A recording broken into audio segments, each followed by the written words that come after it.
Selamat pagi dan salam sejahtera untuk kita semua ya. Selamat bergabung dalam forum diskusi budaya seri ke-36 pada Senin 9 Mei 2022. Pertama saya ingin ucapkan selamat Hari Raya Idul Fitri, mohon maaf lahir dan batin. Kemudian saya ucapkan terima kasih kepada Bapak Ibu yang sudah bergabung mengawali minggu ini bersama kami dengan menyempatkan waktu untuk berdiskusi di dalam FDB pada kesempatan hari ini. Saya Imelda selaku host acara akan memandu kegiatan FDB hingga selesai nanti. Perlu saya informasikan agar Bapak dan Ibu dapat menutup audio pada saat acara.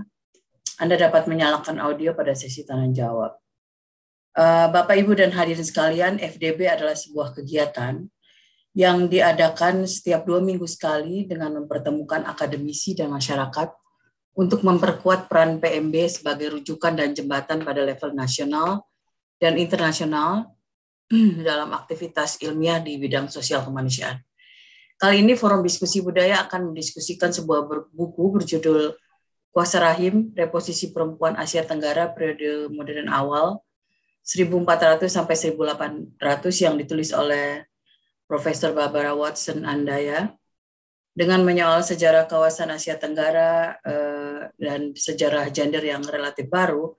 Penulis tidak sekedar memberikan gambaran lebih luas terkait perempuan Asia Tenggara yang banyak diabaikan dalam historiografi, tetapi juga menjelaskan dan mengangkat kekhasan sejarah Asia Tenggara secara regional pada era modern awal. Baiklah Bapak dan Ibu yang kami hormati, acara selanjutnya adalah sambutan yang akan disampaikan oleh PLT Kepala Pusat Penelitian Masyarakat dan Budaya BRIN. Silakan Mbak Lilis. Baik, terima kasih Mbak Imel. I probably will give my speech in English just to honor Ibu Barbara. Assalamualaikum warahmatullahi wabarakatuh. Good morning, greetings from Jakarta, everyone, and good afternoon for Bu Barbara. First of all, I would like to welcome everyone back to after more than 10 days, in holiday break in Indonesia. I hope everyone is refreshed now and ready to get back to work. On behalf of the Research Center for Society and Culture, the National Research and Innovation Agency. So we are no longer LIPI, Bu Barbara. We are currently BRIN. I would like to express our gratitude, and we feel very honored to welcome Ibu Profesor Barbara Watson Andaya, also Mbak Lengga Pradipta, Mbak Senti, and everyone here in the webinar or the forum, cultural discussion forum. I would also like to thank the FDB organizing committee, Mbak Imelda, Mas Terry, who else is here? Maybe I cannot mention each and every one of the committee, but I would like to thank for their hard work and good work to prepare this forum today. So our theme for the 30th of Cultural Forum discussion is about women in Southeast Asia. And we are really thankful to have Ibu Barbara here, who wrote this book. The original title is The Flaming Womb, and because the book actually gives a very comprehensive explanation on the woman's role and perception in the Southeast Asia. Although the book was written in 2006, I have read the book in 2010, and it's been quite some time ago, so I forgot most of the content, but I really appreciate, and I had a very deep impression about the book, that how the book have given a meaningful shift on my view for particular analyzing women in any context, because the history of women in Indonesia in particular and in Southeast Asia in general, and how gender is being constructed by different Southeast Asian societies. It's a really good book, and I really hope that everyone can read it. And I really also appreciate that we have now a proper translation on Indonesian of this book. So it's a really good opportunity for us to learn more from this book.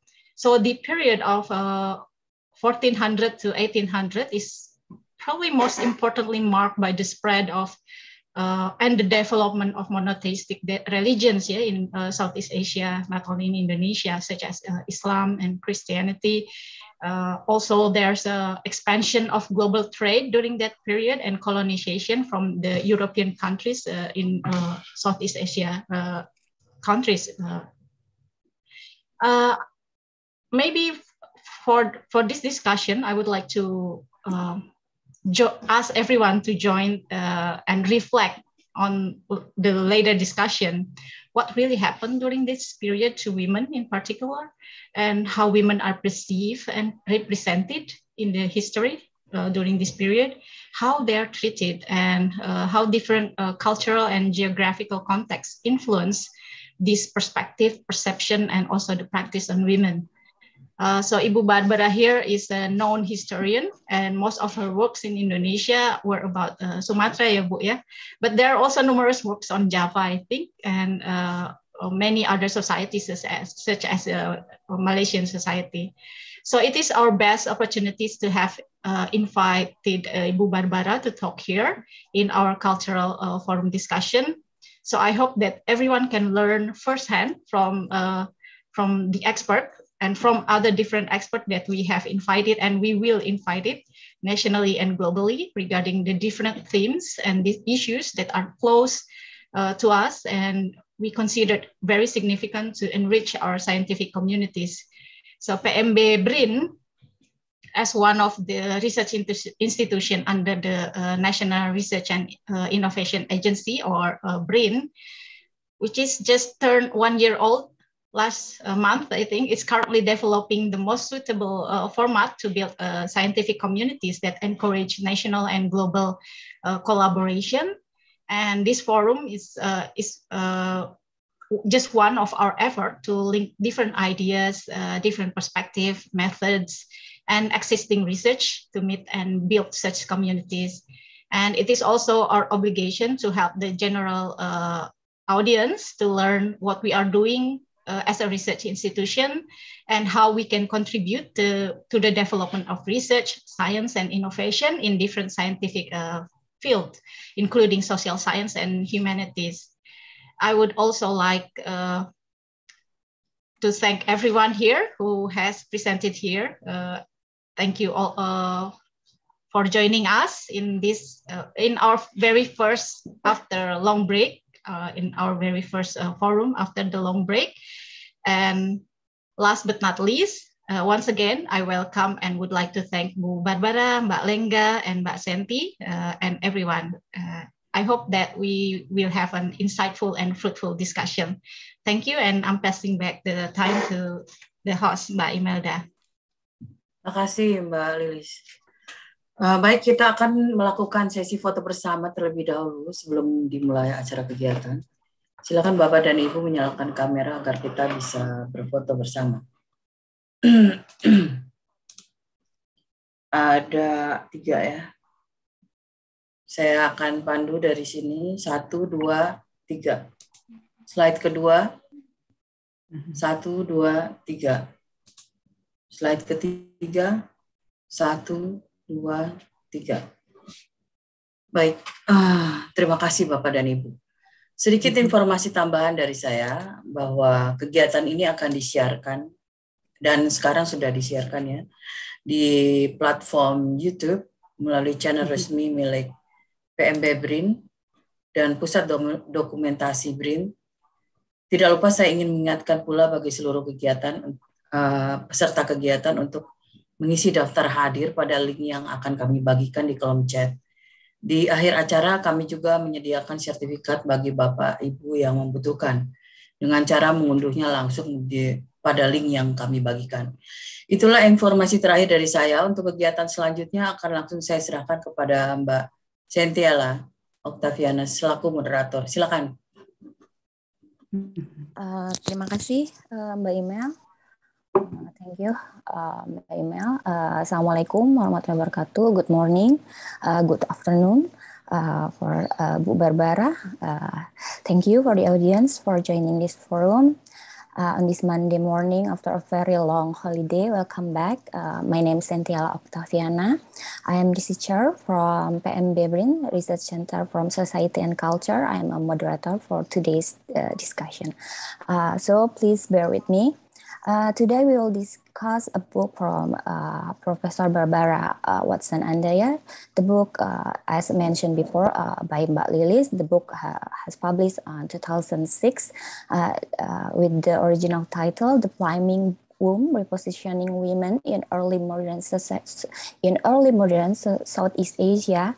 And on 2021, the book has been translated into Bahasa Indonesia with the title Kuasa Rahim, Reposisi Perempuan, Asia Tenggara, Periode Modern Awal, 1400 sampai 1800. Fortunately, Pak Terry sent a book for me, the copy in Bahasa Indonesia version. I have read the book. For me personally, this book has successfully given systematical explanation about Southeast Asian women's condition in early modern era and very detailed. This book helped me to understand how gender is constructed in every community and society in some communities and Southeast Asian region. Every chapter has different approach on how the author examining women's position and their problems in public as well as in domestic area. And today, such an honor for us. Prof. Barbara, the author, has joined us today. Soon, she will explain about her journey, her motivation, and also her books directly here with us. And just like this book, how she emphasizes about women's experience, Barbara will also share her experience. And I would like to say hello to Prof. Barbara. Hello, Bu Barbara. Nice to meet you virtually. But before Bu Barbara share her experiences, please allow me to read some information about Bu Barbara briefly. Barbara Watson Andaya is an Australian historian and author who studies Indonesia and maritime Southeast Asia. And she has also done extensive research on women's history in Southeast Asia and of late on the localization of Christianity in the region. She teaches courses in Asian studies as a full professor at the University of Hawaii at Manoa and is director of the University Center for Southeast Asian Studies. She completed her PhD in Southeast Asian History at Cornell University, and her publication, in addition to The Flaming Wombs, Repositioning Women in the Early Modern Period, she also has published Perak, The Adopt of Grace, To Live as Brother, then Other Past, Women, Gender, and History in Early Modern Southeast Asia. And with her husband, Leonard Y. Andaya, she wrote a history of Malaysia and a history of early modern Southeast Asia. And beside Bu Barbara, we also invite Mbak Lengga here. Hello, Mbak Lengga. She's here to share her thoughts regarding this book. Mbak Lengga is a researcher from also from BRIN. She also a PhD student at the Institute of Asian Studies at University Brunei Darussalam. She also author a book about resilience village in Australian aid funding. She has lately been a part of the editorial teams for Jeseta and Journal Hukum and Peradilan, as well as a reviewer for Libby Press book and external reviewer for International Journal Access. For saving our time, I would like to invite Bu Barbara, and then after Bu Barbara, Mbak Lengga will be followed by Mbak Lengga to presentation. And Bu Barbara, you may start your presentation now. You have 20 minutes. Thank you. Well, I hope I don't take 20 minutes, but before I begin, I do want to thank Bryn. I have to stop saying Lipi. Bryn. Yeah, and okay. the Bryn team and everybody who was involved in putting this meeting together. I'm going to share my screen because what I wanted to do today was not talk so much about Kuasa Rahim, but to talk about the history of Kuasa Rahim. Every book has a history. It doesn't just happen by itself. And this book has a history too. So let me share that with you.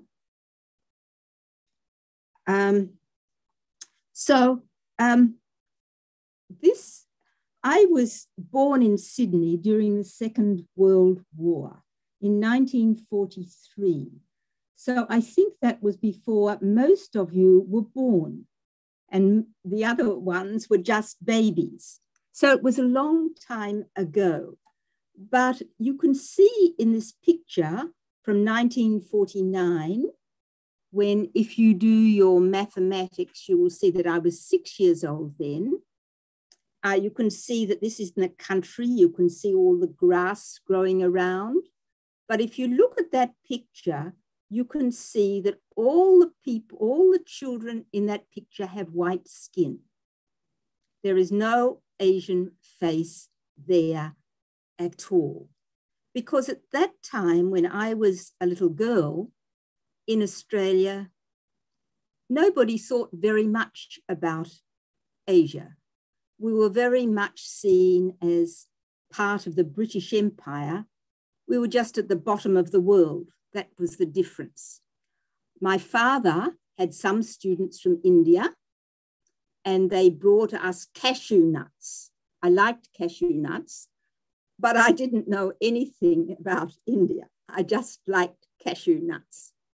So the Australian government at that stage had a policy which some people called Australi Putty, White Australia, although that was never written down.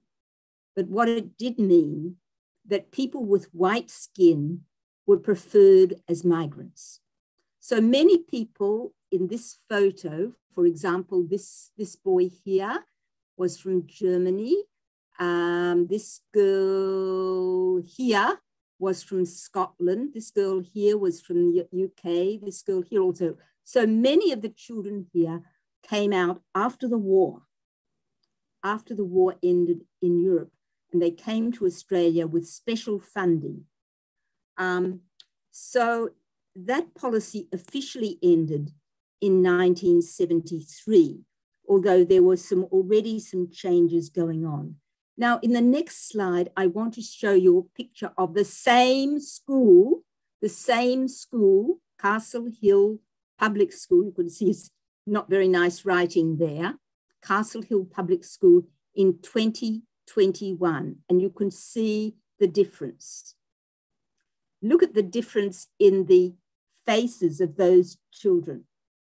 So this is shows you how clearly how different life is for children when I was growing up and these children now, because now Australia is very much part of what people experience growing up.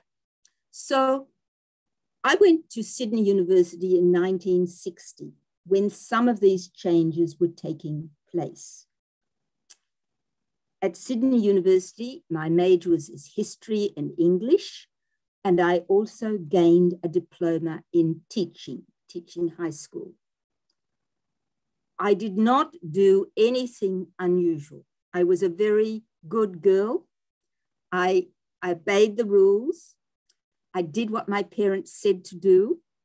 The only thing I did that was unusual was I was one of two students, two undergraduate students who wanted to do Asian history. So we had to go into fourth year because there were only two of us, but we only did China, Japan, and India, not Indonesia or Thailand or Korea but I really liked that topic. But what happened then? I went I became a teacher. I became a teacher in a high school, Maryland's high school, which was an area of migrant areas, many of the migrants coming from Turkey, Greece, and so on. Why did I become a teacher? Because my father said it was a good job for a woman. Teaching is a good job for a woman because it was the only job in Australia at that time where you had equal pay for equal work. Men and women were paid the same. In every other job, men were paid higher than women. So that was what I grew up with, that if you're a man, you earn more, and if you're a woman, you earn less, except in this position. But it was also a time when a great deal was happening. The Vietnam War was going on. Australia committed troops to Vietnam. Some of you older ones will remember perhaps Konfrontasi. Singapore left Malaysia in 1965.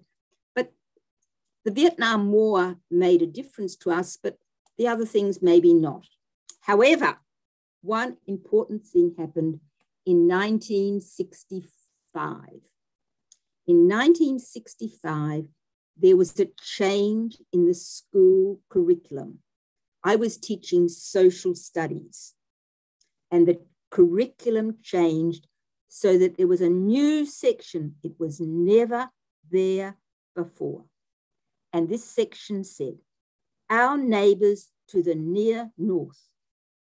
So what the government was saying is Australian children, especially in my state, New South Wales, should know more about our neighbours to the near north. And that meant Indonesia, of course.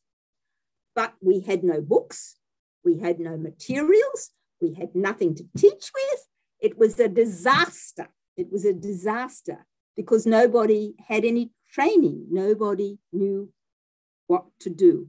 So at that time in 1963, President Kennedy in the United States gave funding for an East-West Center institution in Honolulu, Hawaii. And students could go there and study at the University of Hawaii. And that's what I did. I went in 1966, when I was 23 years old, I went to the United States, to the University of Hawaii. This is what it looked like in 1966. I was paid for the East-West Center. You can see it's a project of the United States government in cooperation with the University of Hawaii. So why did I get that scholarship? Because I said I was going to go and write textbooks for high schools. That's what I was going to do. I was going to get a master's degree, go home to Australia and write textbooks. I'm sorry, I never did go home. I never did go home, but from the University of Hawaii and the East-West Center, I went to Cornell University, and there I obtained a PhD. But the 1960s were a time of tremendous change in the United States. I came in 1966. It was the middle of the Vietnam War. It was the middle of the women's movement. It was in the middle of minority rights movements for the Indian movements. It was the beginning of the gay movement. So it was a period of enormous social change when people were questioning so many values or so many assumptions that we'd had before. And I was caught up in that movement. I was offered a scholarship to do a PhD. But you can see, if you look at that graph, so 1960, I was about here, you can see the number of PhD students, how different it is, PhD candidates. You see it starts to go up by 1999, but in 1960, it was about here. Very, very, very few people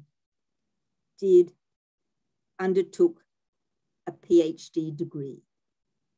And in Southeast Asian studies, we were mostly looking at how nations were formed, nationalism, how these independent countries were created, because Indonesia from 1945 to 1960 is only 20 years. It was a very young country. So people who studied Southeast Asia were interested in how is this young country moving? So there was no gender studies, no environmental studies, no aspects of social history that we think are mainstream now.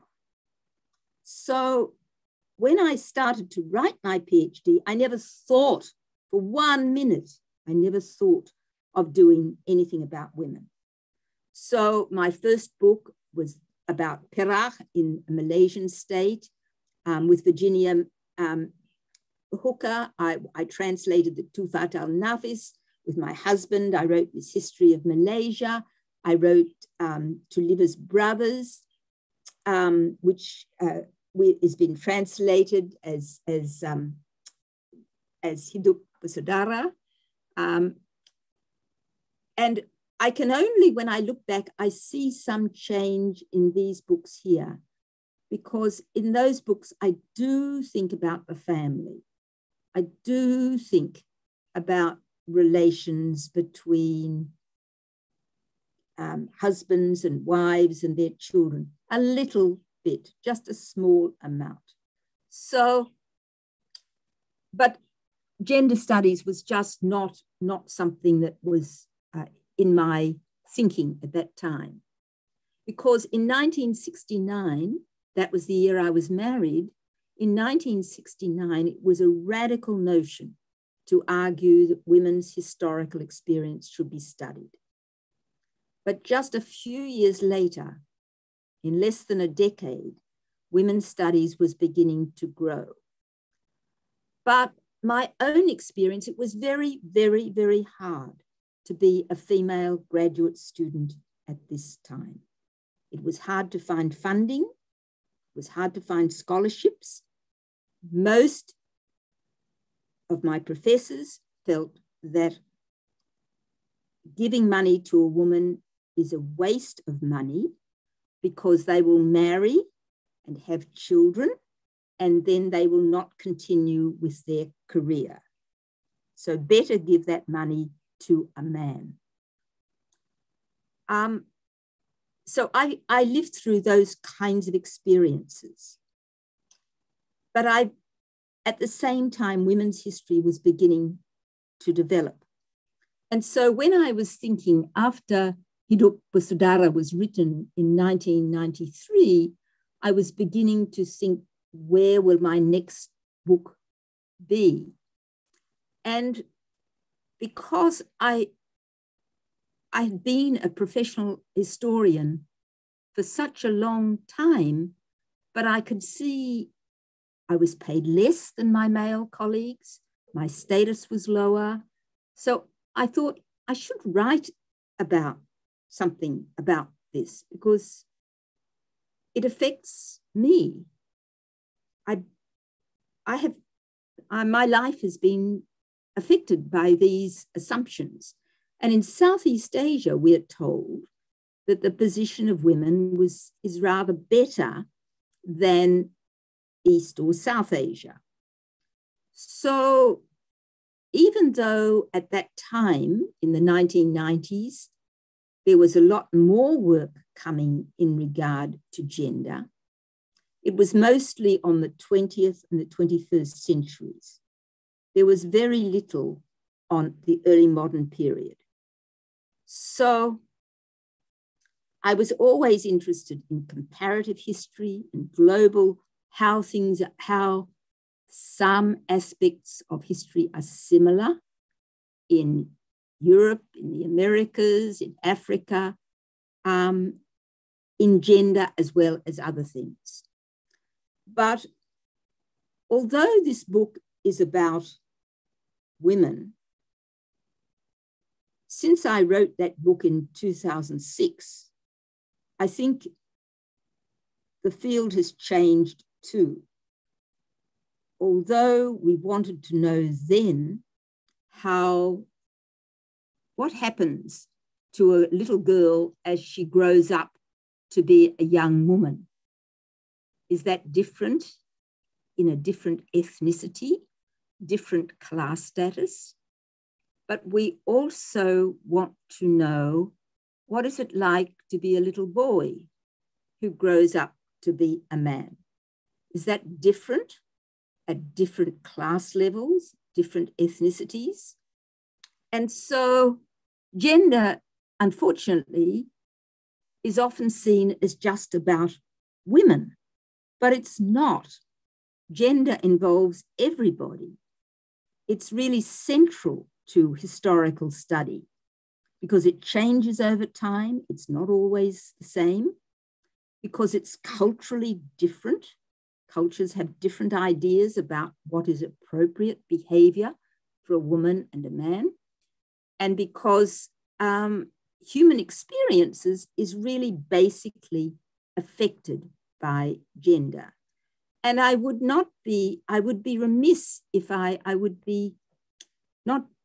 just want to remind everyone that in my career, I've been very fortunate to have some men who have been very, very supportive of my efforts.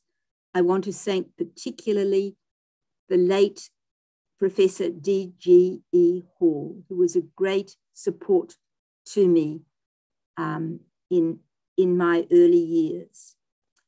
And I also want to thank my husband, Leonard Andaya, who's always been very supportive and a great partner to work with.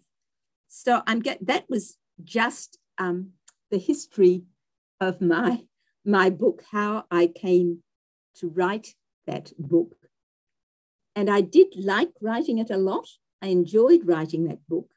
I was very sorry when it was finished because I liked writing it so much. And I am very happy that it has been translated.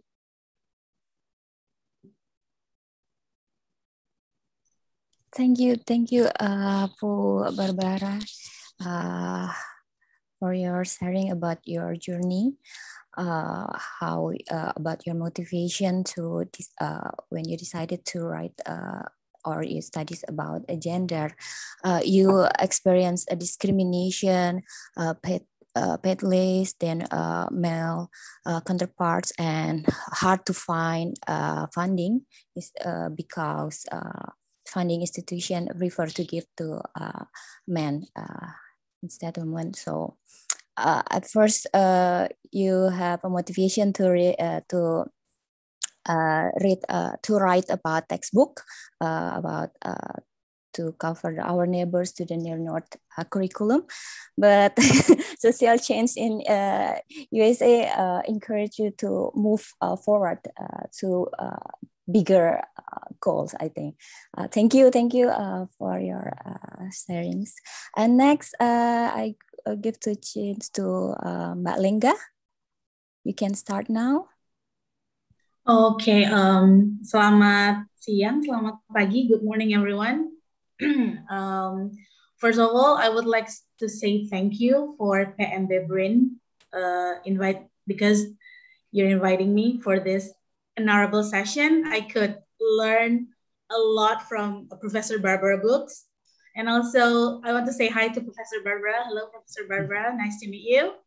And of course, to Ibu Lilis Mulyani, as the head of Research Center for Society and Culture. Terima kasih Mbak Lilis for inviting me and also all the committee. Please allow me to share my screen before I introduce myself a bit.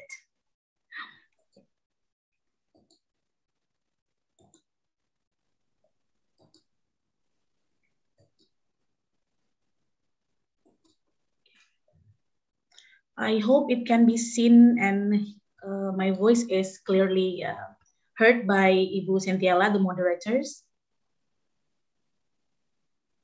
Yeah, okay. Yeah, perfect. Thank you everyone. My name is Lengga Pradipta. Such a great opportunity because now I am actually a student under the Institute of Asian Studies in University of Brunei Darussalam, and Professor Barbara Books is my Bible. in Institute of Asian Studies. So this is a kind of the compulsory readings for me as a student in Brunei Darussalam. Now, maybe I'm not gonna try to dig deeper because this book is already comprehensive, but maybe just to give such highlights and giving the fresh idea from millennial sides, because I'm a millennial generation. So I want to bring that this book is actually fit in every era, even though Professor Barbara just wrote it in 2006. Okay. And I'm also a researcher in BRIN. Now I'm in Directorate of Policy and Development. Okay. Okay, maybe at first, we'll take a look at the map of the Southeast Asia in 1400 until 1800. So you can see that the Brunei and even Timor-Leste is not included because the first thing when which occupies Southeast Asia region is actually Champa, Khmer, and then Thailand, and a part of Sumatra and also Java. So let me make it clear that the Borneo or Brunei is not discussed deeply in this book because Brunei itself is a very new country. Okay, and also Timor-Leste, of course. We can see that actually Sumatra, Java, and even the southern part of Southeast Asia, the northern part of Southeast Asia, actually they have the silver lining. They share the same borders, they share the same culture, and even maybe the religion, Hinduism, Buddhism, and then maybe Islam, which then affected the life of the women nowadays also. Okay, so I jump to the book. This book is very illustrate the real conditions of women in Southeast Asia. But in chapter 1, this book tried to elucidate that Southeast Asia cannot be Southeast Asia itself because they got many influence from Chinese, from Indian, and also from other countries such as Vietnam, and then also Taiwan, the countries around Southeast Asia. So this book is giving a highlight about the existence of women in Southeast Asia, of course. It started from the geoculture and topographic landscape, but mostly it depicts Laos and Thailand and also Burma as the main concerns. Why these three countries mentioned many times in chapter 1, I believe that Professor Barbara wanted to bring the first history, then why Indonesia and Malaysia and also Philippines formed after these three countries.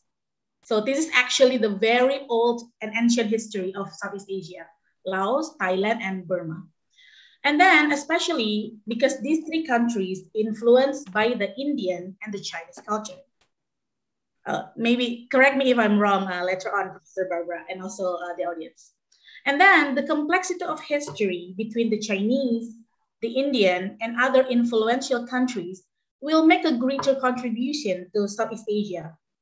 And of course, the status of women. So before we talk about the gender equality, actually the culture and religion has bring a lot about that issue, about the gender equalities and also gender respect.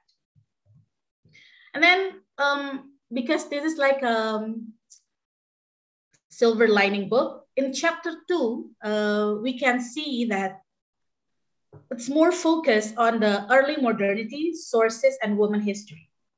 So after we got the understanding from the chapter 1, in chapter 2, we see that this book, Professor Barbara, digs deeper about women and subordination issue in Southeast Asia. Well, for instance, if I'm not missing the point by reading the book, the leadership of women can be seen in a village around 1950s. So actually, if we talk today is about gender equality, actually in 1950s, Burmese has already have the women leaders. But of course, they got many obstacles.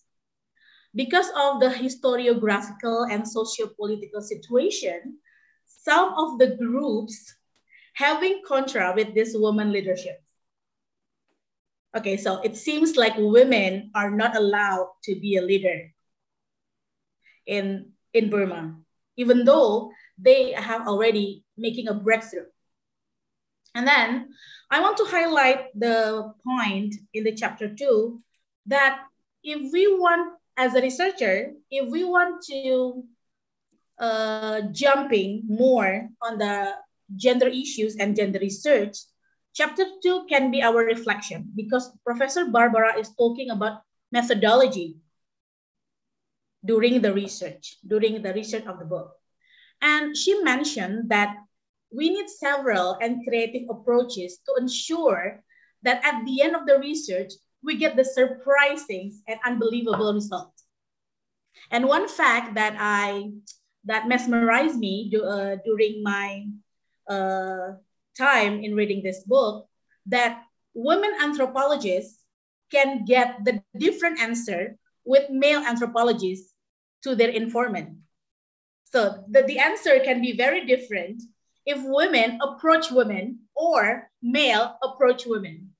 That's very interesting. Maybe later on in the question answer sessions, we will talk about it with Dr. Barbara. And then in the chapter 3, okay, so after the cultures enter an area or a region, of course, religion followed by that. So it seems like culture and religion, they're on the same pathway. In this book, I depict that Professor Barbara seeing much deeper about the dynamics of beliefs and religions in the constructions of gender. For instance, Professor Barbara mentioned that women hold a very crucial role within the religion, in any religion, within the Islam, the Christian, Buddhism, Hinduism, and even Confucianism. But maybe in some of religions, such as Buddhism and Hinduism, the role of women is not appeared in the society because of the condition. Okay. And then the ethical and religious systems are always exposed in a very dominantly in early modern Southeast Asia. But then it just justified and affirmed an authority for men. But then we think about it. What about women? If the woman got justification and affirmation, what about us? What about me? What about Ibu Sentiela? What about Ibu Imelda? What about us, the women? Well, we got the approval, but only if we ask permission for men. So it's like, it's a bit pity at that time, but I believe that nowadays the situation has changed drastically. And then of course, after we talk about the cultures, the religion, society always need livelihood and economical change. And in chapter 4, Professor Barbara has explained very comprehensive and very clear in her book that women always appear as the one who can control the economy and trading. So don't forget that Southeast Asia is actually a coastal region. It's a maritime region. So of course, when the traders comes from the, let's say, Arabic countries or the, how could I say that? The Silk Road, they will affect the Southeast Asian countries, especially in the coastal zone. And their involvement, I mean, women involvement in economic change is undeniable. In this book, Professor Barbara said that when Chinese and European traders come to Southeast Asia, women appear that they become very dominant in having commercial activities and interaction with the traders. Because we don't forget that traders usually sell all the staple food, for example, and even the silk materials. And then the purchaser or the buyers, of course, women. So it's become very interesting to see the dynamics of the coastal area, and then women involvement, and then trading activities. It could be have deep research on this later on, I guess. And then, of course, because women involved in trading activities, they become a very good negotiators.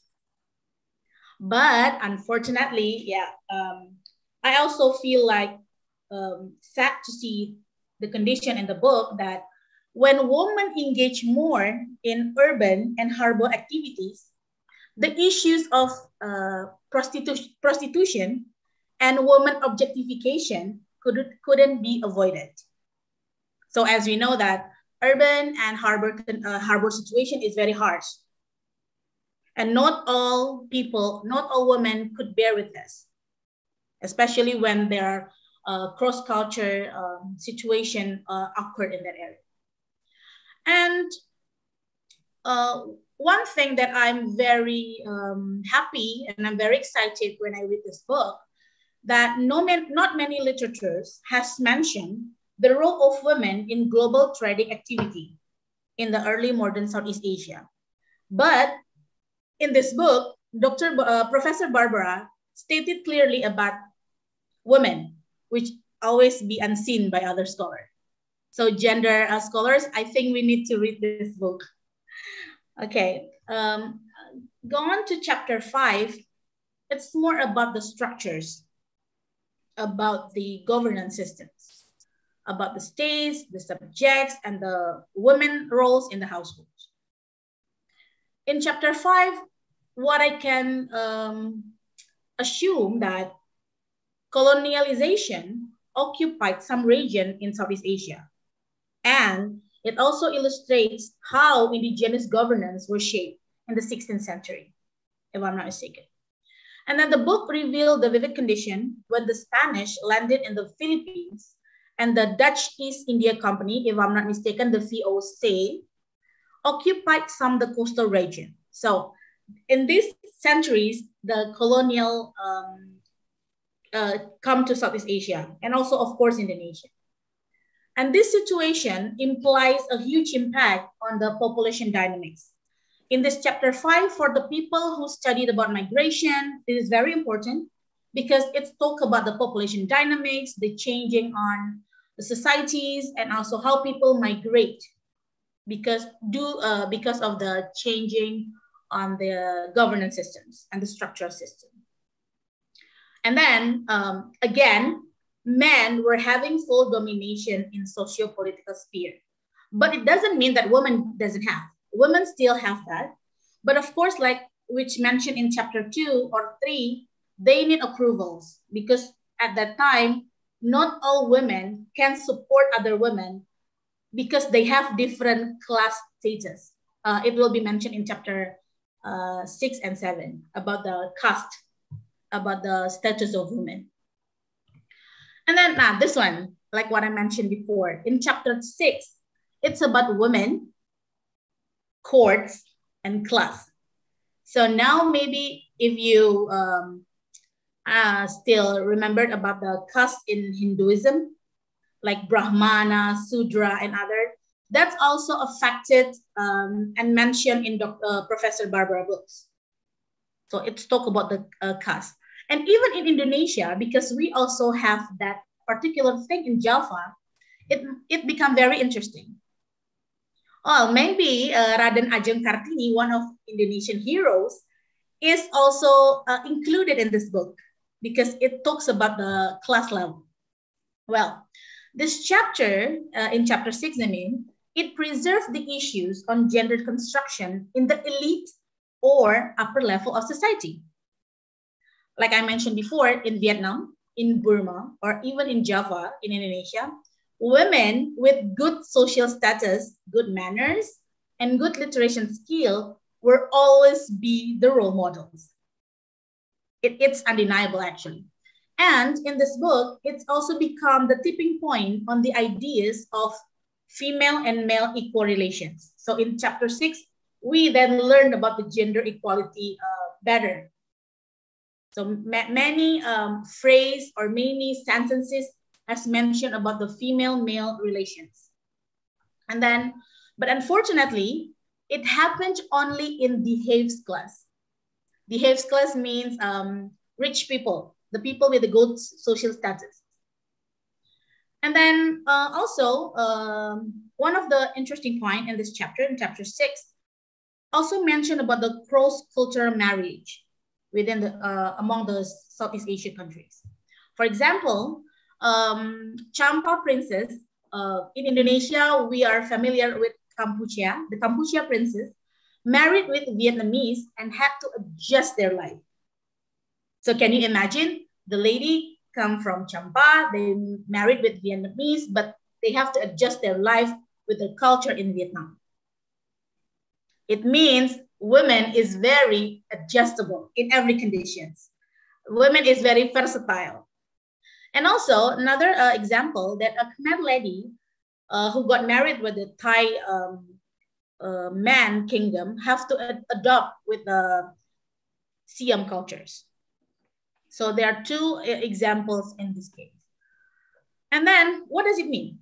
It means a status of a woman could give such power or authority on them. So if you got the status, you got the power, and you got the authority. If you got this, you can influence another woman. So it's like a very communal thing, actually. So women should support women in this case. And it also gave an impact on the cultural dynamics and language difference. Well, as we know now that in Indonesian language, we also absorb another language from Philippines, maybe from the Thailand or from Vietnam. Some of the phrases even same, even similar. Well, I just realized this, that when I catch up with some of Vietnamese friends in Brunei, we share the same languages. And that's the next part. And then the last chapter is chapter 7. It's more like reassure us that, well, being a female in early modern Southeast Asia means that we are having obstacles, but at the same time, we also easily adapted to the situation that happens. Well, in chapter 7, it explores more about women and themselves in their natural phases, like a menstruation, a marriage, the childbirth, the menopause, and even aging, and also maybe some of the sexual activity, but didn't mention that much in the book. And at the same time, this book exposed how sometimes religion and the structure in society downgraded the gender equality principles. Even though not in all society, but yes, that vivid condition is experienced by women. And for instance, women could be very respected if they have a good and high social status, just like in chapter 6 mentions about the women status. But then they can also be easily accused as a witch or prostitute by their religion. So we can see that it's very contra between the women who have high social status and the poor women. And even, unfortunately, a divorced woman was easily marginalized by society. So maybe this could be a fire in the next discussions. And then I don't want to say it's a conclusion, because this book cannot be concluded because it's there already. So it's not even a conclusion anyway, but it's just like a highlight point that women always have a special place in any society, especially in Southeast Asia. And the issue on women around 1,400 and then 1,800 are surprisingly not discussed by many scholars. And Professor Barbara has chosen the right pathway to give the histories of women dynamics, which will be very beneficial to everyone, especially for the scholars, like me, like us. And this book, as I mentioned in the first introduction, is a Bible to study more about women dynamics in Southeast Asia. And of course, last one, the studies and research on women should be conducted simultaneously, because we are the main actor of society and history, and especially nowadays when Southeast Asia become bigger and more countries is now becoming a part of Southeast Asia. Thank you so much, Ibu Moderator, and Professor Barbara. If you see something flaws in my presentation, please do give me an input. Thank you so much, everyone. Assalamualaikum warahmatullahi wabarakatuh. Waalaikumsalam warahmatullahi wabarakatuh. Thank you, Mbak Lengga. Such a comprehensive presentation. You already gave us complete explanation every chapter, but let me highlight some point from your presentation. For chapter 1 is introduction. For chapter 2 is methodology. How the author acknowledge the obstacle during the research and also provide some critics. And chapter 3 it's about how religions affect the gender relation and in early modern era in Southeast Asia, and chapter 4 in how the women trapped in the poverty because women only dominant in the global in the local market but not in the global economic. And then the chapter 5 how the state intervenes to rules the gender relation and control how women behave in the public and also in the households. And 6 I find I also read this chapter. I find about intersectionality issue and women with privilege, because this chapter discuss about noble women who had better education and better access education, and you also mentioned about the progressive development of women, how they they can what you call adaptation or adjust in the new environment, and they hold the power, they have authority. And chapter 7 discuss about women's body, right of sexuality and right of reproduction. And the last chapter, for the chapter 8, I find some interesting about the avoid generalization, because every woman has personal experiences. So to analyze about women, we have to avoid the generalization. So we want to invite Prof. Barbara to maybe you want to add some thought or. Thank you very much, Lengga, and thank you very much, Cynthia, for those comments. I want to emphasize, want to pick up the point that Cynthia made at the end, that throughout the book, I try to emphasize that Southeast Asian woman is very problematic. So many differences, so many religions, so many ethnic groups. So we have to be very careful about saying anything about Southeast Asian women, because the differences are great. So that's one thing that I wanted to stress, that I tried to write a book reminding readers all the time that Myanmar, the position of women in Myanmar is different from Vietnam, and that is different from Java. Java is different from Timor. Java is different from Aceh. There are so many differences, but sometimes, often, similarities too.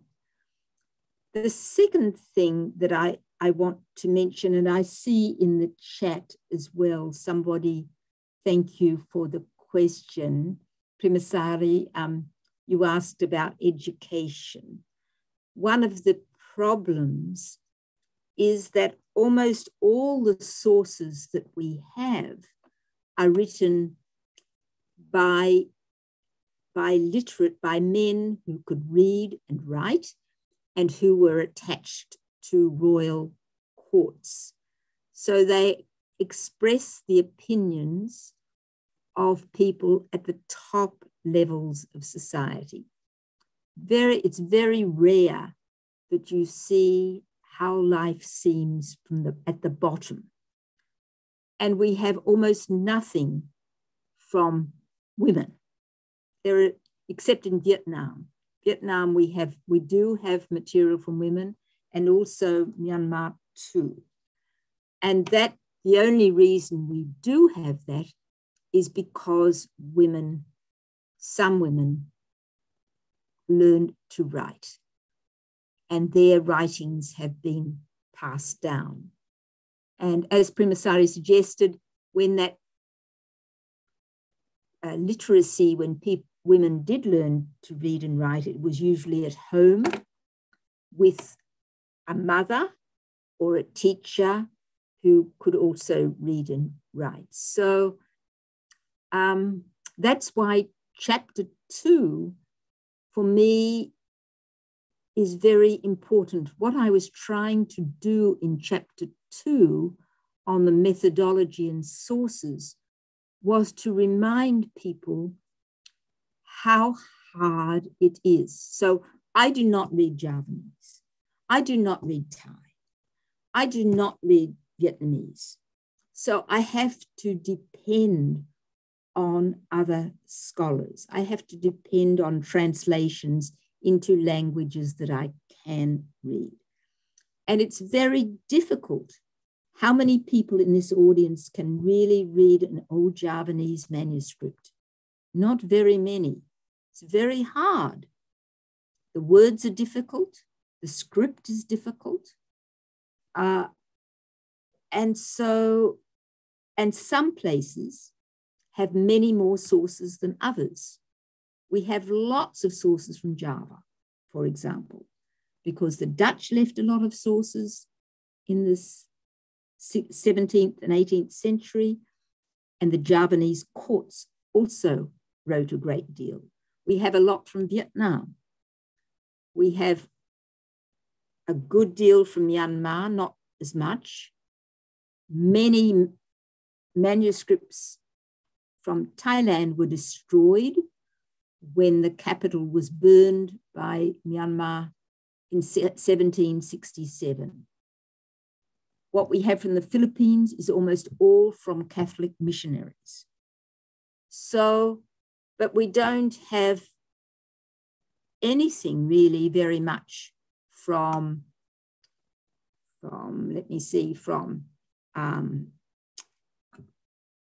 roti, for example. I mean, there are whole areas of Southeast Asia where we have no sources.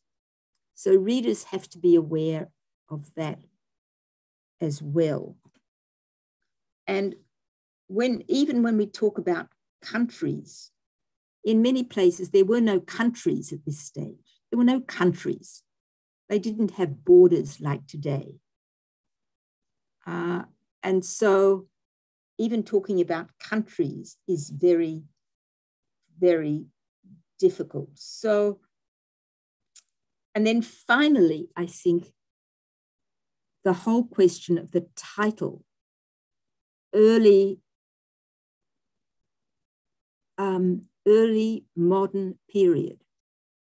So what does that mean? Early modern, is it a phrase taken from European history? And it doesn't work very well in Southeast Asia. What does modern mean? What does early modern mean? But I used it because we can't say pre-colonial. Thailand, that doesn't fit for Thailand. We can't say classical. So many years ago, Joan Kelly said, did women have a Renaissance period? Was there a Renaissance?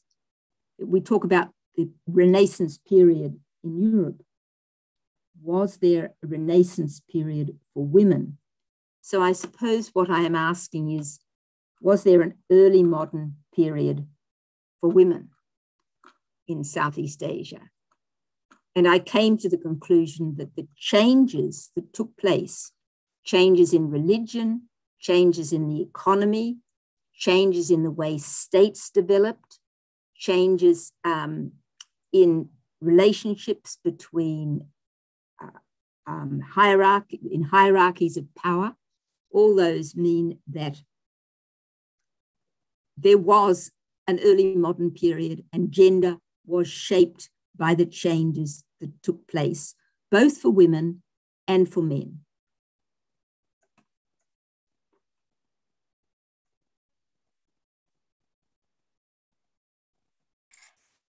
Thank you, Prof. Barbara. For Prima Sarisham, did you get the answer? Okay. Yeah, I want to conclude for your answer. So lack of the written evidence, it's too hard to find. So there's no country, there's no distinctive border, and those some region have similarity, but every area very different one another. There are some changes that influenced by the religions, class, status, and many other things. So for the audience, and I should also add, when Lenga was talking about chapter 6, which is on courts and class, and the reason is because we know a lot more about life at the upper class levels. We don't know very much about what is happening in the kampong, but we do know a lot more about what is happening in the kraton, and about women and about life in general at upper class levels. We do know more. Okay, thank you. For Barbara, for the audience, is there any question?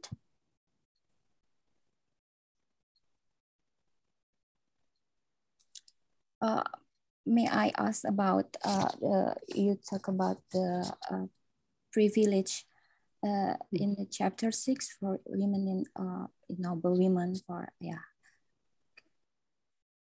Well, I think they did have privileges. They often had money, but they had problems too, because they were in many ways not as free as women in villages. Women in villages were quite marriage.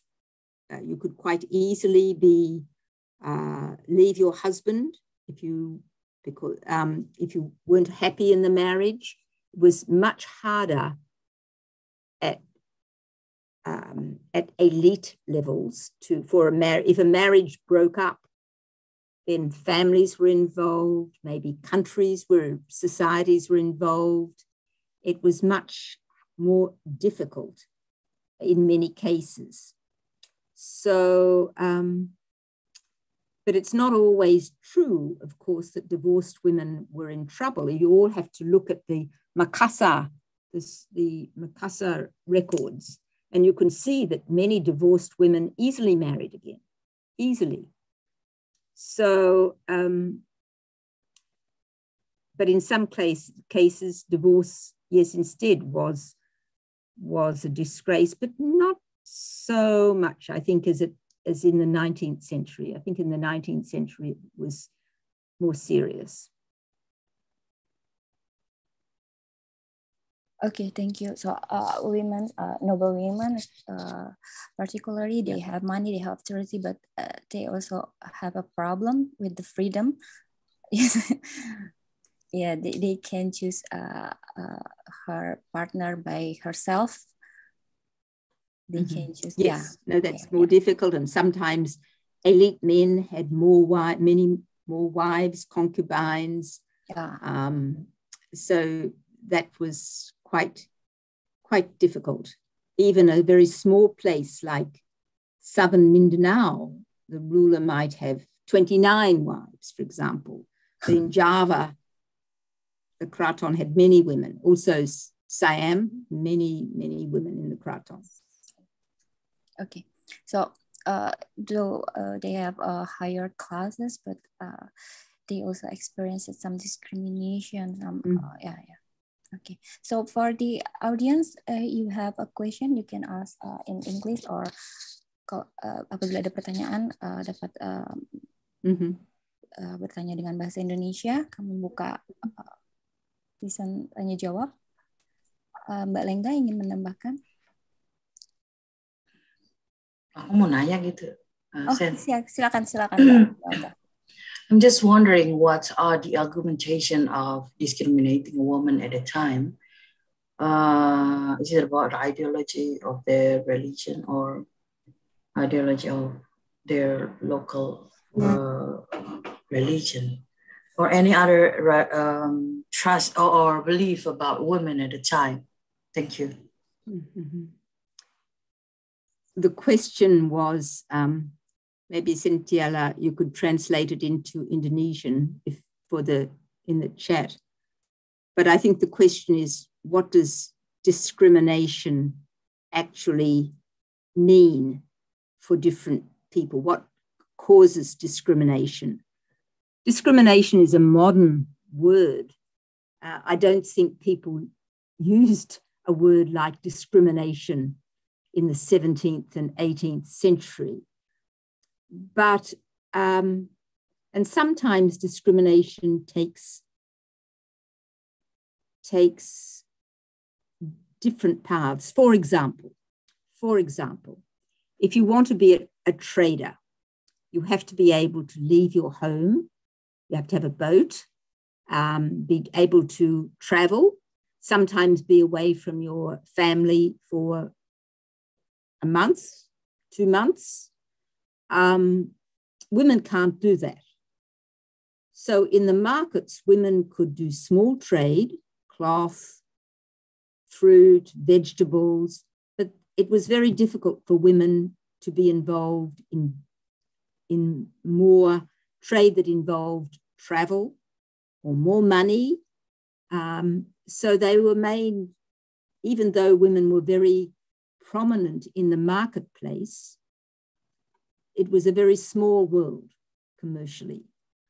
So that was, you could say, discrimination, but it's just a system. It's just the way the economy works.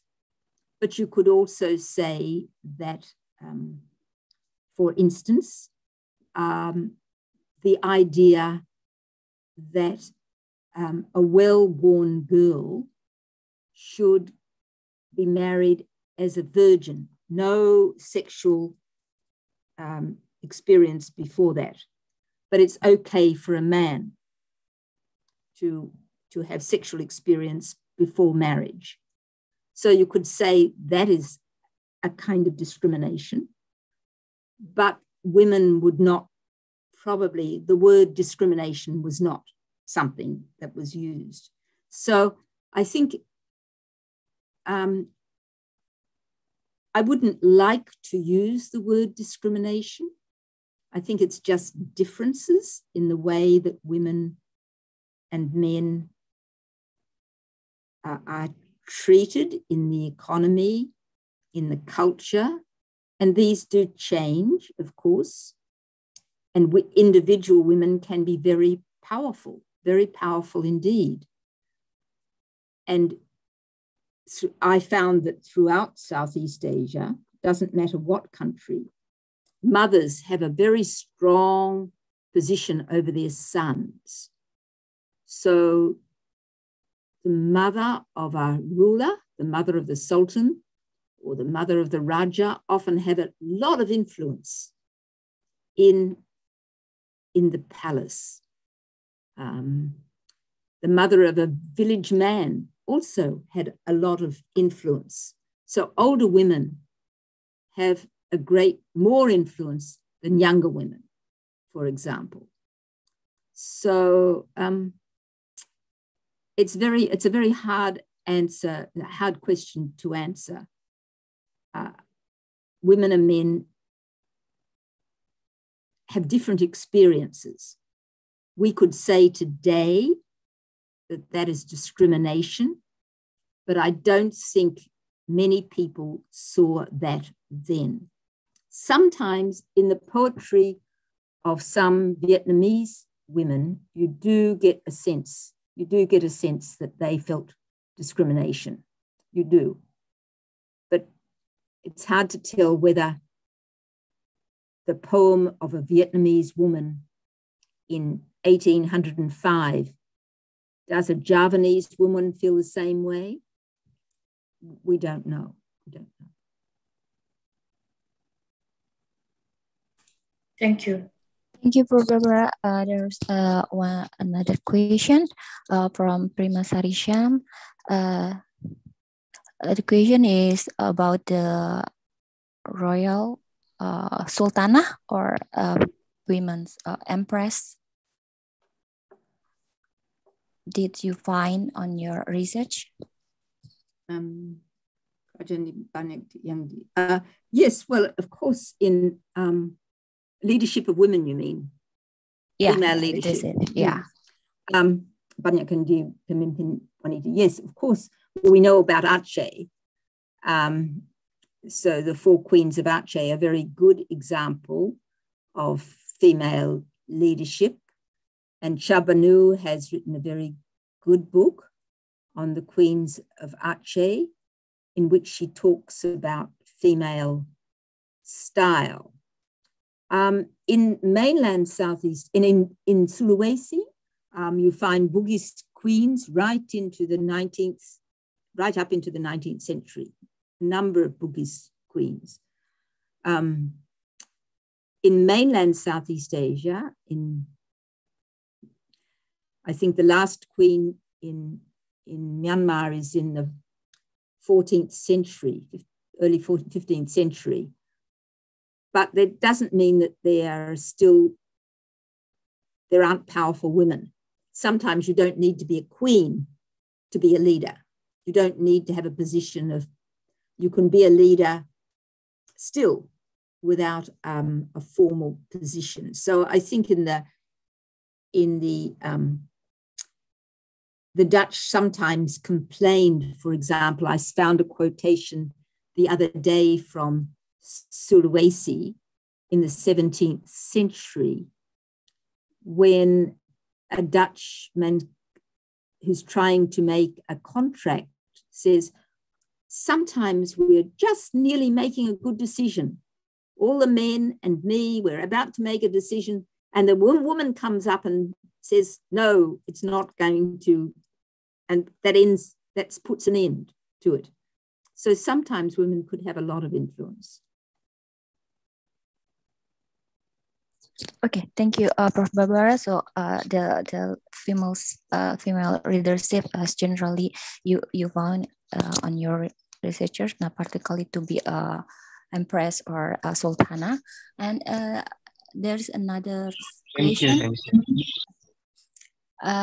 There's another question about heroines, women's hero in Indonesia, such as Hajarang Kayu Rahma. Did you find? Where is it? How they affect? Dennis was mentioned. Your studies, yeah. Yeah. And how they affect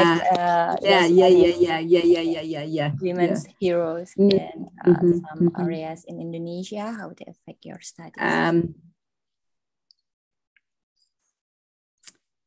No, I have to say, you know, one of the interesting things, one of the things that I'm working on now is what did people know about how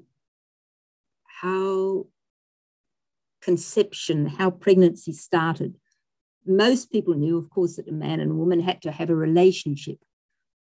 But there were many, many, many, many stories of births that had taken, births that were miraculous, that were mysterious. So I don't see, I wouldn't say that women is the key to the next generation, but I think there were many beliefs, and in Europe too. In Europe, in the 17th century, people believed that if you looked at a beautiful picture like this, if you looked at this beautiful picture, every day, if you were pregnant, your child would be beautiful too. So there's not so much difference in many ways between some beliefs in Asia and others. So I can't think I can give you an answer to your question exactly, but there was a very strong belief, I think, that women, the character, female character, affected the child. If you're a good woman, then your child would be good too.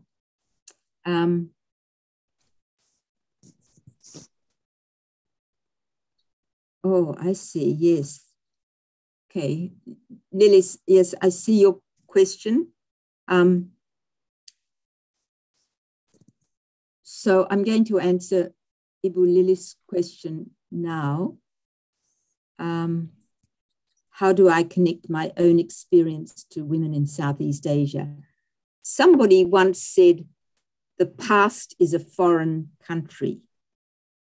So I was writing about the 16th and 17th and 18th century. It's a long time ago, a long time ago. So I can't say, it would not be true that I can make a direct connection with those people.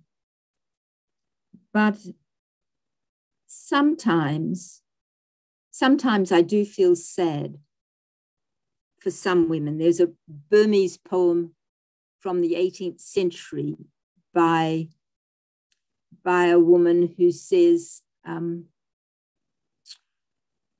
you know, Prince, it's a poem, and she says, you promised me everything. You promised me that if I gave you my love, I would be your queen. And now you have gone away. I never see you anymore. So sometimes you do feel quite sad for people in the past. So I think you can make connections from time to time. You can make connections through emotion. Even when you don't have a woman's voice, you can still feel sorry or happy for a person in the past. Okay, thank you. To empathy, to feel the other, to feel from the past, to feel their emotion. Okay, through history. Okay, thank you. So there is one audience who wants to ask directly, Sri Rahmat. Maybe you can. I see that. Yeah. Thanks. Maybe you can. Yes, I can see it in the maybe chat. you can unmute Sri Rahman. You can ask directly. Yes, thank you, Mbak. Thank you, Mbak Octaviana. Is my voice can be here? Yeah, we can hear. Thank you, Professor Barb. I think this topic is fascinating for me, and because I'm concerned on gender and women empowerment related with fertility. That we know that Indonesia fertility almost always reduced in some provinces, and regarding the woman empowerment and kingdom history in Indonesia. I'm sorry, I haven't read your book, and I want to know whether you had included the female king of female king Ratu Kalinyamat. She is the second of I think the first female king in Nusantara, but not many literature been made by Indonesian, or maybe in that time that Indonesia did not have many scientists who were recorded in the literature, including Borobudur, including the religions history. In this case, that Kalinyamat is not only brilliant, but she is also very powerful on eradicate colonialism of Spain and Dutch in that time, and many male kingdom from many regions in Indonesia, from Aceh, from Manado, or from Batavia, asked her assistant to eradicate the colonialism.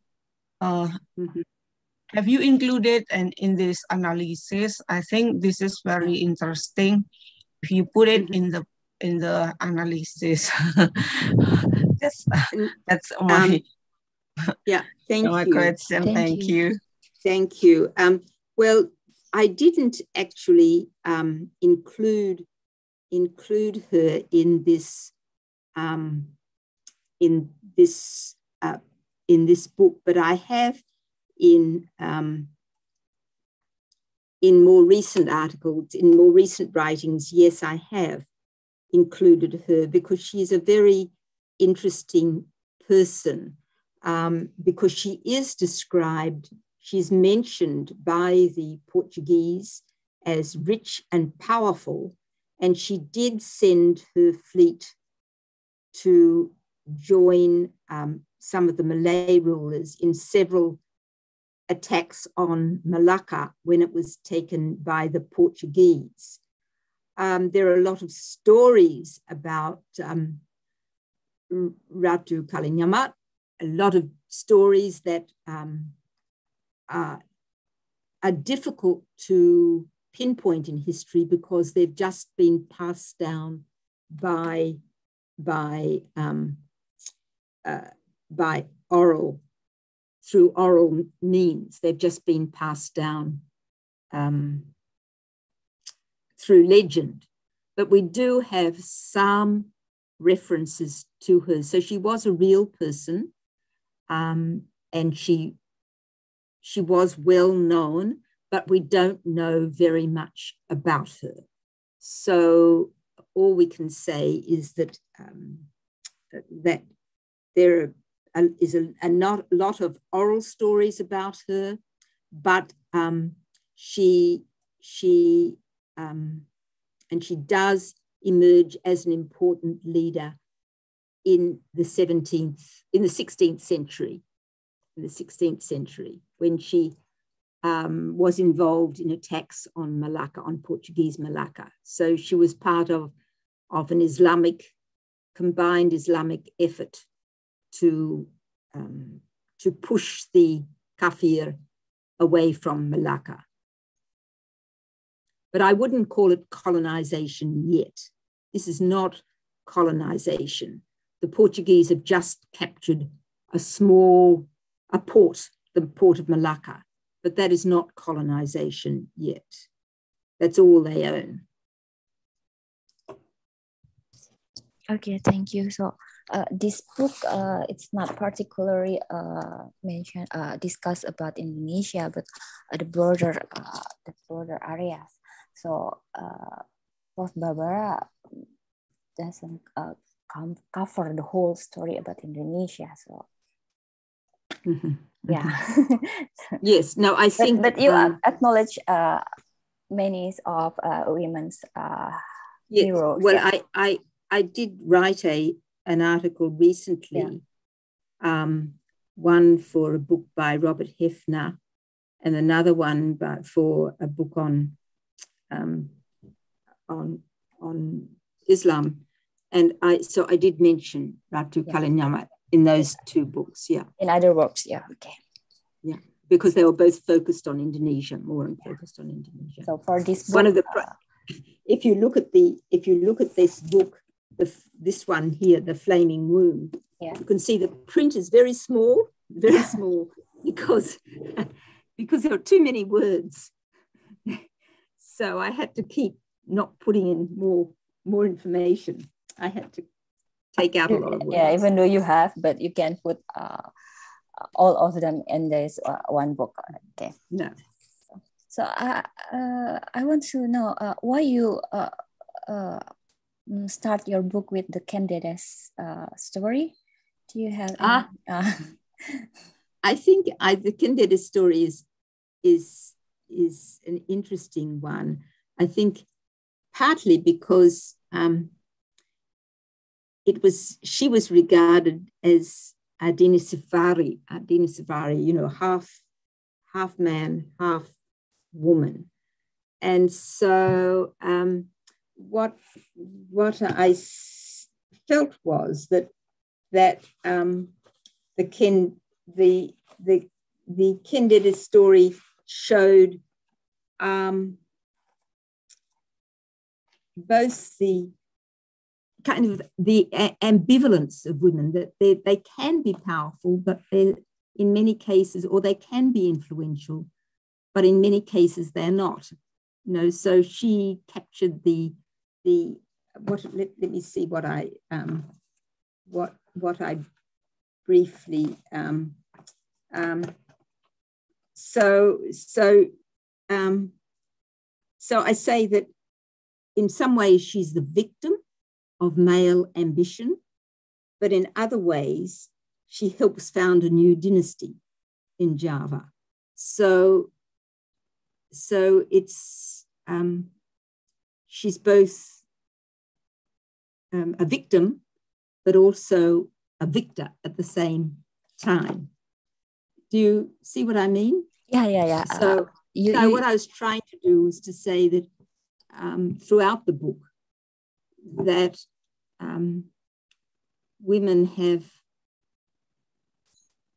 their position, it can be both favorable and not favorable at the same time. Yeah, women have a variation of roles in the society. Yeah, they have affection. They have affect the society in many ways, in many different methods. So I want to invite Malenga to share her thoughts about those questions. You want to share? No, I think there's a question from Andika. Yes, he will ask something about the vagina soap, so maybe you can read the questions from Andika and the chat box. Thank you. Okay. So from Andika Baskoro, first women.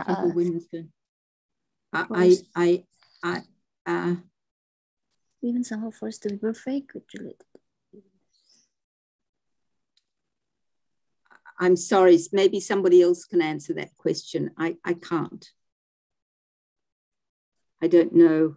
I don't quite know. This is related to the standard of beauty in this modern era. No.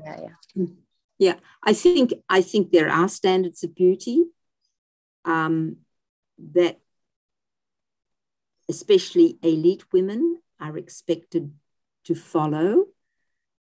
but we mustn't think that colonialism has anything very much to do with that. I think white skin, fair skin was valued even before anyone ever saw a European, and that comes from India too. So maybe it was strengthened in colonialism, but it was also there prior to any European comings, and women themselves helped support that. If you look at the trade in ointments and special kinds of jamu and all kinds of products that was circulating in ordinary societies, even mantras, women saw beauty as a pathway to success. So there's a quote from a Buddhist woman in 13th century Myanmar, where she is giving a donation to the temple, and she says, "I'm giving this donation, but please, Lord Buddha, in the next life, make me so beautiful, more beautiful than any other woman." So, so women themselves are, it's not a male imposition necessarily. Women themselves are helping to support those ideas. But, and perhaps there are models. I was very amused. You know, in the 18th century, European women would wear corsets, you know, to make their waists very tight, you know, like this. And so the wife of the ruler of Tidore, she wanted a corset. She wanted something to make her waist very, very small too, like the European women. So sometimes there are models, I think, that can influence beauty, but it's not. It's women often themselves. Women are helping to promote those ideals, not just. Is it related to patriarchal view? No, I don't think so. I mean, in the way, no. Maybe the mindset is constructed by the patriarchal view who wants them to look. But I think women also like to appear beautiful to other women. And so perhaps you could say the way they think about it is constructed by patriarchy. Perhaps you could say that.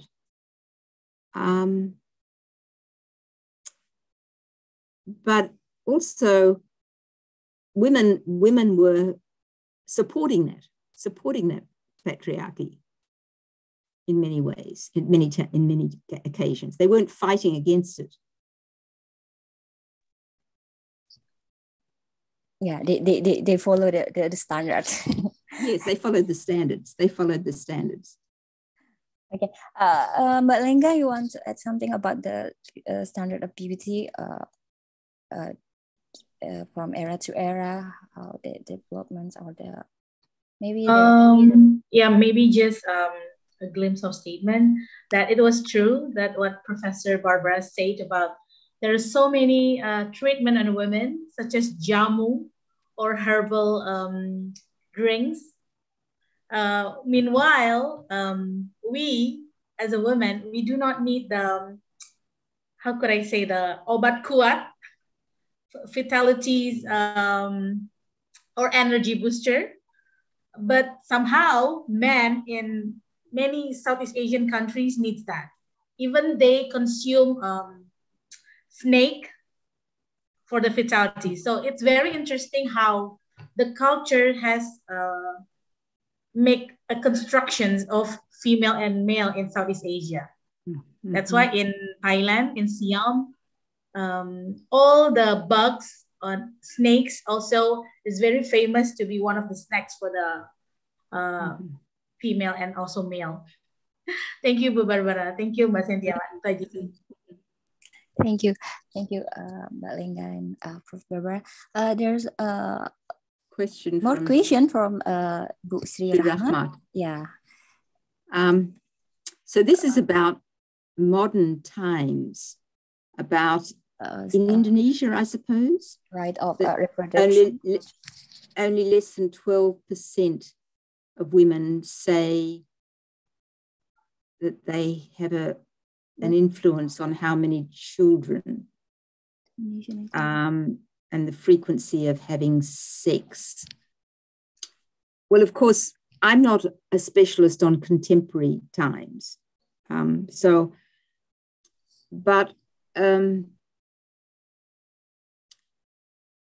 I do, that Southeast Asia has, in the period that I work on, there were many, many, many ways of producing an abortion. If you got pregnant and you didn't want to be pregnant, by massage, by special kinds of medicine. I think again here the life of a village girl, a village woman may have been different, but sexuality is an area where historians have very little information. We can talk about gender roles because we can see them from outside. But what happens in the personal lives of men and women, we don't know. There's a number of manuscripts from Kuasa now, which give clear directions to men about how to have sexual relationships with women in the 17th century, but they're all from the male point of view. They're written by men for men.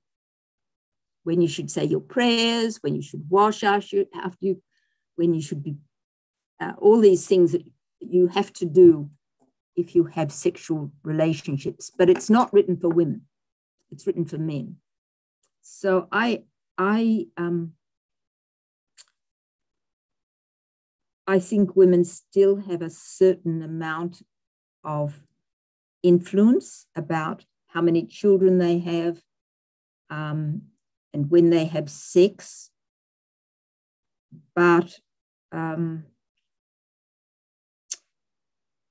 difficult to say in the period that I work on, very difficult to say. Okay, I think this is about how women cannot decide by herself about how their body, her sexualities. Yeah, so I think that now we can ask people, we can have a survey, but I can't do that in the 17th century. Yeah, because there's no record about women's sexualities. No. Maybe we can, they were banned to talk about it. Well, nobody thought to ask. We have to remember there were no anthropologists then.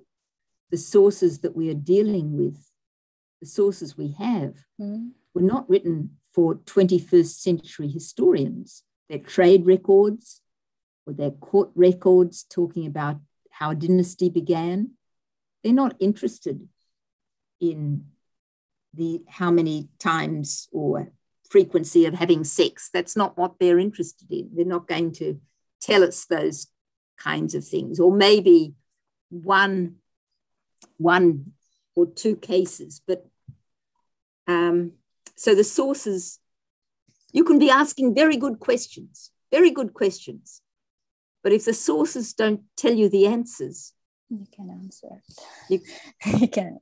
It would be wrong. It would be wrong to give a definite answer. You could say, I suggest, or I think, but you cannot say definitely if you don't have a good source. Yeah, you can't speak without any data. You have to have the data. Okay. Thank you. There's another question for the audience. ada masih yang ingin bertanya atau kami cukupkan sampai di sini dan I think it's enough for today's discussion. I want to ask Prof. Barbara to make a closing remarks for today's discussion. Well, you've asked me. I think I would have to give myself C- for answering your questions. No.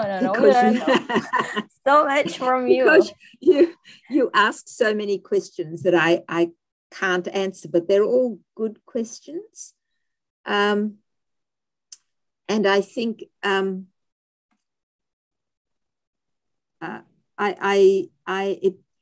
it makes me realize that this is a topic that is still very interesting to people. I think it should be interesting, but as I said before, it shouldn't be just interesting to women. It should also be interesting to men too, because men are part of the story. So I'm glad to see some men were here as well. Thank you for coming. And thank you very much, Bryn, for arranging this. I'm very grateful. Thank you, Prof. Barbara. And thank you, we really appreciate it. Okay, thank you, Mbak Linda. Thank you, Imelda. And thank you, Lilis. Okay, thank you. So thank you, Barbara. Okay, so I suggest you to read this book. I really suggest you to read this book seriously, so you can have a more deep understanding about the women in early modern era in Southeast Asia. So thank you for Prof. Barbara, Mbak Lenka, Imelda, Mbak Lili. So I want to give it back to Mbak Imelda. Thank you. Thank you, Santi. Thank you, Santi. Thank you, Mbak. Baik, terima kasih Bapak Ibu. Terima kasih saya ucapkan juga kepada Profesor Barbara dan Mbak Lengga dan Bapak Ibu yang sudah setia mengikuti kegiatan ini sampai akhir acara. Semoga pertemuan kali ini juga menambah pengetahuan tentang perempuan ya di masa lalu dan sekarang mungkin dan dapat jadi pelajaran penting sehingga kita dapat memahami lebih dalam lagi terkait perempuan Indonesia yang sangat menginspirasi. Bapak dan Ibu peserta, saya ingin mengingatkan kembali sebelum kegiatan ini berakhir untuk mengisi daftar hadir pada link yang telah kami bagikan di kolom chat yang bersamaan dengan link sertifikat. Informasi terakhir dari saya sebagai penutup kegiatan bahwa FDB akan selalu hadir setiap 2 minggu sekali di hari Senin. Anda dapat memantau kegiatan FDB dengan mengunjungi seluruh sosial media PMB di Facebook, Twitter, Instagram, dan YouTube di @pmbbrin. Bapak dan Ibu yang hadir di pertengahan kegiatan tidak perlu khawatir juga karena kami selalu mempublikasi dan menerbitkan hasil diskusi atau pertemuan video Zoom melalui YouTube. Jadi Anda dapat menonton ulang kegiatan hari ini di akun YouTube resmi milik PMB BRIN. Kami sangat menyadari bahwa acara ini jauh dari kata sempurna, tetapi kami selalu berusaha semaksimal mungkin. Untuk segala kekurangan kami mohon maaf dan semoga ke depan dapat terlaksana lebih baik. Saya Imelda selaku host FDB seri ke-36, pamit undur diri, sampai jumpa pada kegiatan FDB seri berikutnya. Selamat siang, wassalamualaikum warahmatullahi wabarakatuh. Waalaikumsalam warahmatullahi wabarakatuh. Terima kasih Barbara. Santi makasih ya, Mbak Lengga juga makasih. Makasih Bu Lilis, Mbak Sentiela, Mbak Imelda, sampai Terima kasih ketemu. semuanya. Sampai ketemu lagi.